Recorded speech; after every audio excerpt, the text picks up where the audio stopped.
We're here with our friends from HIKO Electrical. Great installers, great guys based in Papamoa. Just going through the full process of how it all begins, the design process, then start installing the feet, the railings, and finally install some panels. So we're about to take a little walk around now. Great for us to learn a few little bits and pieces. Helps keep us safe when we're on the roofs ourselves doing our maintenance and cleaning. So here we have a JA 390 watt solar panel. So pretty cool. You can see the boys have already installed these metal clips on them.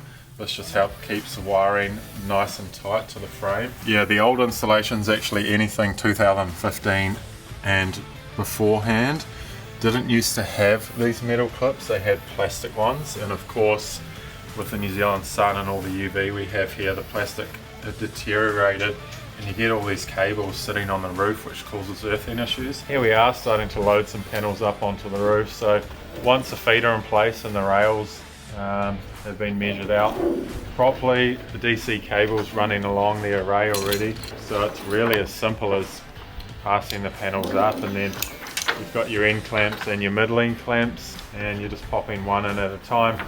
Really like Tetris when you're at this stage. We're here at the control panel. These are always placed usually at the southern side of the home. The idea is batteries, lithium ion, don't like sunlight or heat, so you put it where it's going to receive the least amount of sunlight. So in here we have basically everything. I can give you a little show around. We've got the inverter, so that's converting the DC electricity to AC. We have the DC isolators, so pretty important for someone like us as cleaning and maintenance experts to know where these are located. If we need to do any kind of maintenance or anything's going on the roof we're not too sure about and we want to isolate the DC as quickly as possible, this is where we would do it.